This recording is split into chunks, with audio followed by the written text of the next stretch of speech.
প্রিয় দর্শক, সাজ্জাদ কাদিরের প্রীতি এবং শুভেচ্ছা নিন। এই মুহূর্তে আপনাদের সামনে কথা বলতে এসেছি। টিউলিপ সিদ্দিক ডক্টর ইউনূসকে উকিল নোটিশ পাঠালেন, এরপর কি মামলা আসছে? এই প্রসঙ্গটি নিয়ে আপনাদের সামনে কথা বলবো।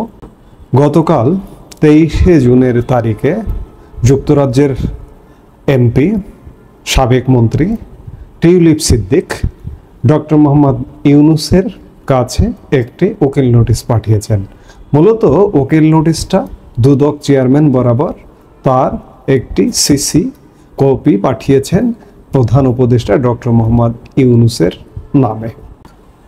উকিল নোটিশে প্রধান উপদেষ্টা মোহাম্মদ ইউনূস ও দুর্নীতি দমন কমিশন ব্রিটিশ রাজনীতিতে হস্তক্ষেপের চেষ্টা করছেন বলে অভিযোগ তুলেছেন যুক্তরাজ্যের সাবেক প্রতিমন্ত্রী টিউলিপ সিদ্দিক। সোমবার ইউনূস ও দুদক বরাবর পাঠানো এক উকিল নোটিশে তিনি বলেছেন তার সুনাম ক্ষুণ্ণ করায় তাদের উদ্দেশ্য। সেই সঙ্গে যুক্তরাজ্যের রাজনীতিতে হস্তক্ষেপ করা, বিশেষ করে তার নির্বাচনী এলাকা, তার রাজনৈতিক দল এবং দেশ সেবার কাজে বিঘ্ন ঘটাতে তারা এসব অভিযোগ তুলেছেন, যা কোনোভাবেই গ্রহণযোগ্য নয়। যুক্তরাজ্য ভিত্তিক আইনি প্রতিষ্ঠান স্টেফেনসন হারউড এলএলপির মাধ্যমে এ নোটিশ পাঠিয়েছেন টিউলিপ, যেখানে আগের কোনো চিঠির জবাব না পাওয়ায় অন্তর্বর্তী সরকারের সমালোচনাও করা হয়েছে।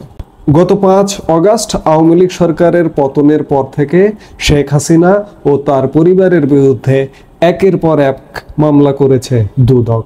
কোনো মামলায় তার ভাগ্নি ব্রিটিশ এমপি টিউলিপের নামও যুক্ত করা হয়েছে। এসব মামলার বিষয়ে দুদক ও টিউলিপের মধ্যে শুরু থেকেই চিঠি চালাচালি চলছে। তবে টিউলিপের অভিযোগ, মোহাম্মদ ইউনূস বা দুদক এখন পর্যন্ত তার কোনো চিঠির জবাব দেয়নি। সবশেষ উকিল নোটিশে টিউলিপ বলেন, গত 18 মার্চ ও 15 এপ্রিল দুদক চেয়ারম্যান ও কমিশনারদের চিঠি পাঠানো হয়। এরপর 4 জুন একটি চিঠি পাঠানো হয় প্রধান উপদেষ্টা ইউনূসকে। নোটিশে স্টেফেনসন হারউড বলছে, এখনো আমরা কিংবা টিউলিপ সিদ্দিক কোনো চিঠির জবাব পাইনি। আমরা চিঠিতে স্পষ্ট বলেছি টিউলিপ সিদ্দিক একটি পরিকল্পিত প্রচারণার শিকার, যার নেপথ্যে রয়েছে প্রধান উপদেষ্টা ও দুদক। আমাদের চিঠিপত্রে এটা দেখিয়েছি কেন টিউলিপের বিরুদ্ধে ওঠা প্রতিটি অভিযোগ অসত্য। শেষ পর্যন্ত কি ডক্টর মোহাম্মদ ইউনূস টিউলিপ সিদ্দিকের কাছেই নাস্তানাবুদ হতে যাচ্ছেন? অবস্থা কিন্তু তেমনটাই বলছে। খুব একটা সুবিধাজনক মনে হচ্ছে না, কারণ যে কোনো অপরাধের প্রতিকারের জন্য, অপরাধীর প্রতিকারের জন্য প্রথমে আগে উকিল নোটিশ পাঠানো হয়। উকিল নোটিশ পাঠায় উকিল নোটিশের যথাযথ জবাব পেলে বা না পেলে এরপরে কিন্তু মামলায় যাওয়া হয়।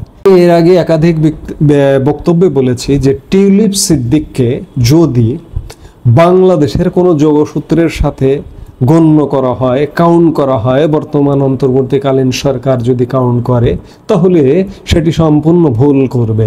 কারণ টিউলিপ সিদ্দিক বাংলাদেশের নাগরিকই নন, টিউলিপ সিদ্দিকের জন্মই বাংলাদেশে নন, তার বাংলাদেশের সাথে যোগসূত্র আছে, আপনারা সবাই জানেন। নতুন করে আর বলবার কিছু নেই। বঙ্গবন্ধু শেখ মুজিবুর রহমানের নাতনি, বঙ্গবন্ধু কন্যা শেখ রেহানার কন্যা এবং প্রধানমন্ত্রী শেখ হাসিনার ভাগ্নি, সেটি থাকতে পারে। কিন্তু টিউলিপ সিদ্দিকের জন্ম, বেড়ে ওঠা, পেশা জীবন সম্পূর্ণ যুক্তরাজ্যে। সেই জায়গা থেকে তিনি যুক্তরাজ্যের একজন প্রভাবশালী রাজনীতিবিদ।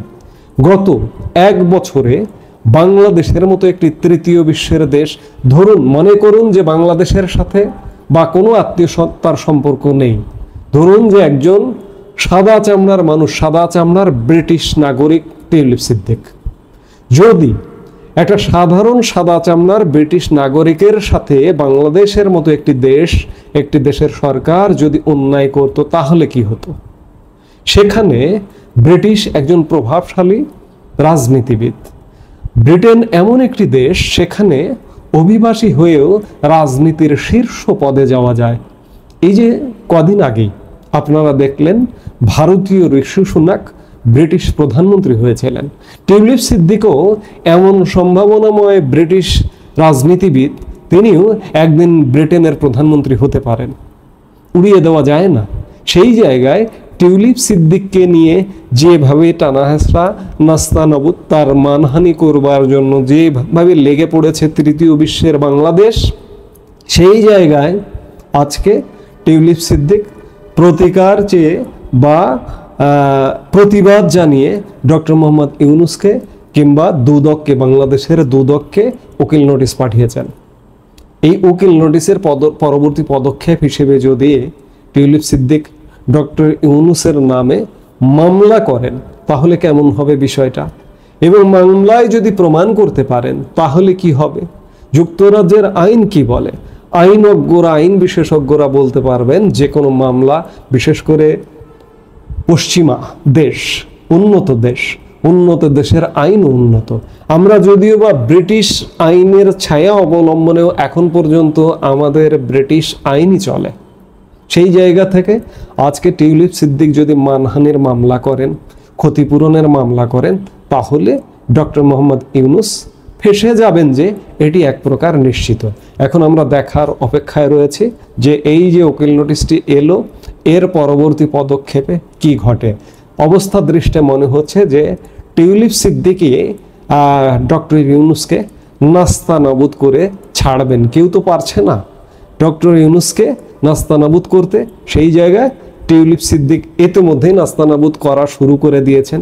কদিন আগে আপনারা দেখলেন যে ডক্টর ইউনূস যুক্তরাজ্য সফরে গিয়েছিলেন, যুক্তরাজ্যের প্রধানমন্ত্রী পর্যন্ত ডক্টর ইউনূসের দেখা দেয়নি।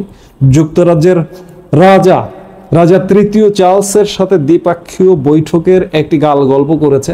আজ পর্যন্ত কোনো গণমাধ্যম প্রধান উপদেষ্টা ডক্টর মোহাম্মদ ইউনূসের ফেসবুক পেজ, সোশ্যাল মিডিয়াতে কোনো ছবি প্রকাশ হতে দেখিনি, কিন্তু সরকারের তরফে বলা হয়েছে যে একটি দ্বিপাক্ষিক বৈঠক হয়েছে। বৈঠক হয়নি, একটি সাক্ষাৎ হয়েছে বা আধা মিনিটের, কিন্তু বৈঠকের গল্প দেওয়া হচ্ছে। যেটি হোক, টিউলিপ সিদ্দিক অন্ততপক্ষে ডক্টর ইউনূসকে এই সফরে নাস্তানাবুদ করতে পেরেছেন।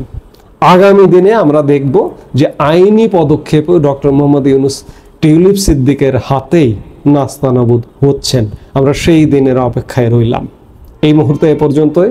সবাই ভালো থাকুন, সুস্থ থাকুন। আমাদের ভিডিওগুলো নিয়মিত পেতে সাবস্ক্রাইব করুন Sajjad Kadir and the legends YouTube channel এবং লাইক, কমেন্ট, শেয়ার করে সাথে থাকুন।